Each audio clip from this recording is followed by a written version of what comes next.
Hello everyone, welcome back to Steps and Stories with Shashi. ඉතින් යමුද අද අපේ පවුලේ කට්ටියත් එක්ක දවස් දෙකක් ට්‍රින්කෝ and අනුරාධපුර.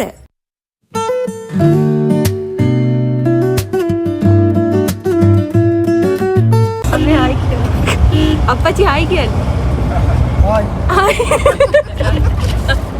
හායි. අසුදු පුතා හායි කියන්නේ. Hi hi. Hi hi.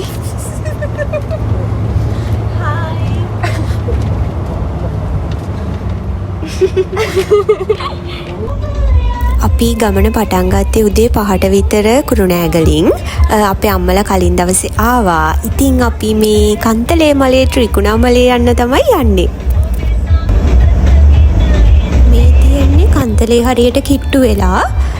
අපි උදේ කෑම ගෙදරින් හදාගෙන ආවා. අපි ඉතින් කන්තලේ වැව ගාව තමයි උදේට කෑම කෑවේ. මේ view එක නම් මාර ලස්සනයි. ඉතින් කන්තලේ වැව් බැම්මේ දිගටම මේ වගේ බෙන්චස් ගහලා තියෙනවා. අපිට වාඩි වෙලා ඉන්න පුළුවන්. ඇත්තටම මාරම ලස්සනයි. අපි කන්තලෙන් උදේට කාලා මුලින්ම ගියේ ගෝකර්ණ විහාරයයි කෝණේශ්වරමුයි බලන්න.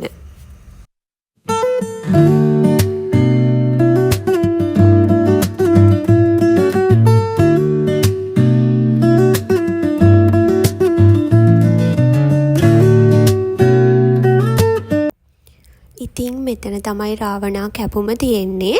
ඒත් එක්කම කෝණේශ්වරම් කෝවිල ඇතුළ නම් මුකුත් වීඩියෝ කරන්න දෙන්නේ නැහැ. මේ තියෙන view එක නම් වචන වලින් කියලා නිම කරන්න බෑ. මම මගේ ජීවිතේ දැකපු views වලින් මං ආසම ඒ වගේම ලස්සනම view එකක් තමයි මේක.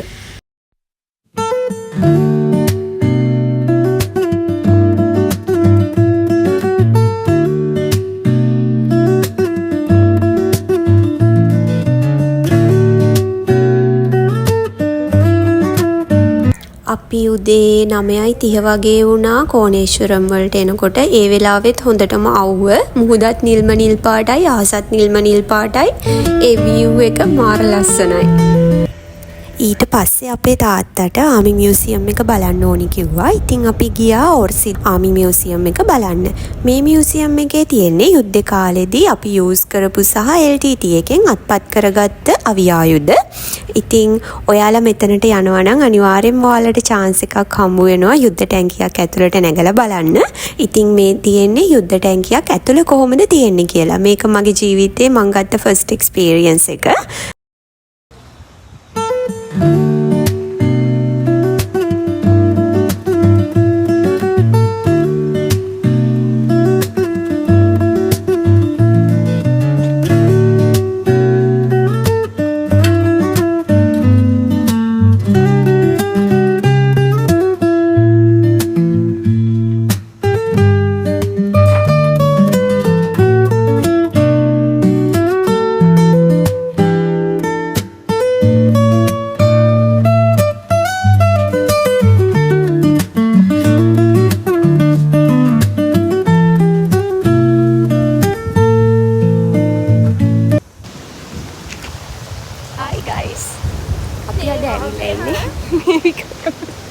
අපි තාත්තට කෞතුකාගාරය බලන්න ඕන කිව්වා. අපි කෞතුකාගාරය බලන්න.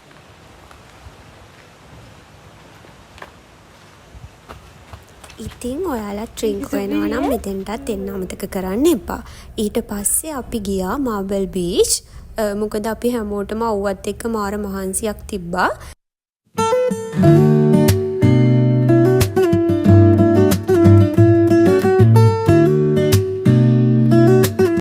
ඉතින් අපි මාබල් බීච් එකේ පැය 3ක් විතර හිටියා මට මතක විදිහට. අපිට ජීවිතේ යාළුවෝ කොච්චර හිටියත් පවුල කියන්නේ ඒක වෙනමම දෙයක්. මේ ඈතින් පේන්නේ කින්නියා පාලම. මට ගොඩ කාලයක් තිස්සේ ඉඳලා කින්නියා පිස්සුව ගහලා තිබුණා බස් එකක් හින්දා. ඉතින් මම මේ ට්‍රිප් එකෙන් මගේ ඒ ආසාවත් ඉෂ්ට කරගත්තා.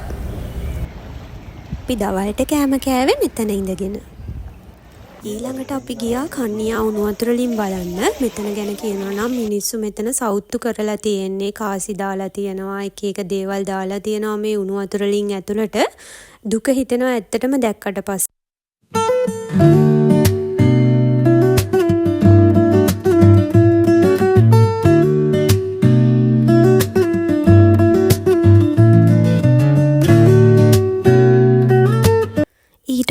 අපි කෙලින්ම අනුරාධපුරේ එන්න පිටත් වුණා. ඉතින් මේ තියෙන්නේ මිහින්තලේ හරහා එනකොට අපේ කැම්පස් එක.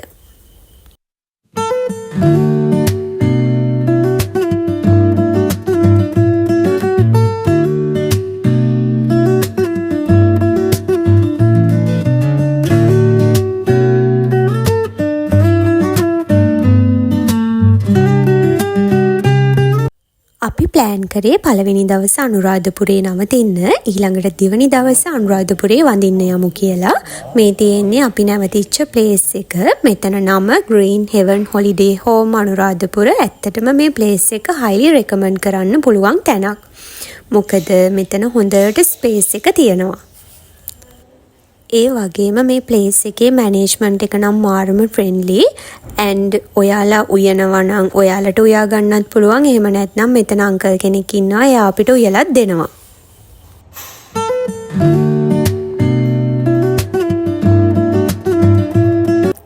ඉතින් මෙතන රූම්ස් 4ක් තියෙනවා. 9 දෙනෙක්ට මෙතන නවතින්න පුළුවන්.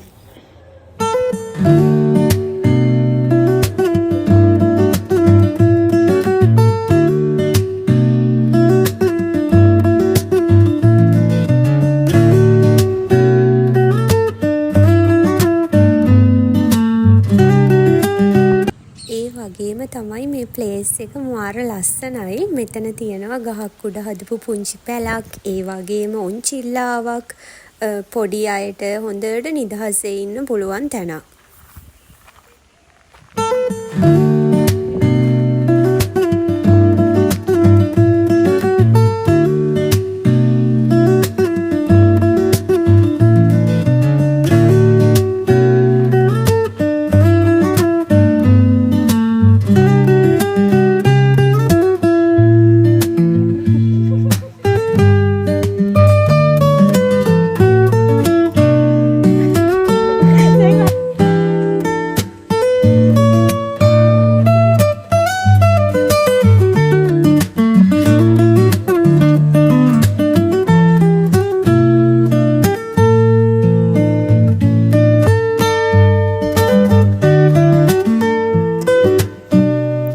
මේ තියෙන්නේ දෙවනි දවසේ උදේ.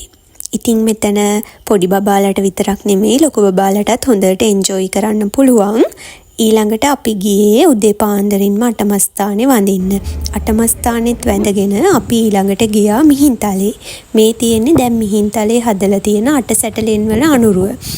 ඉස්සර නම් මේවා තිබ්බේ නැහැ. මේ ළඟකදී තමයි මම හිතන්නේ හදලා තියෙන්නේ.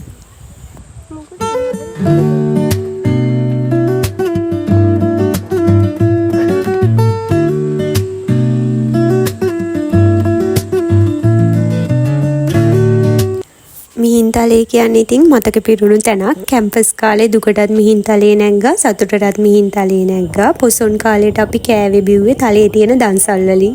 ඇත්තට මේ කාලේ මාර ලස්සනයි.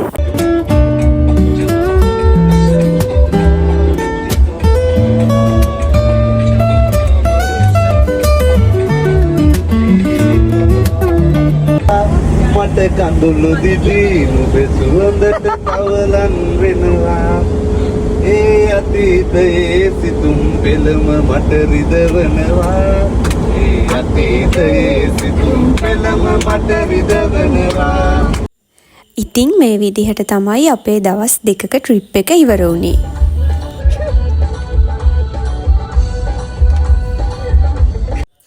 එහෙනම් ඉතින් අදට ඉවරයි. Thank you for watching. මගේ channel එක subscribe කරන්න අමතක කරන්නත් එපා.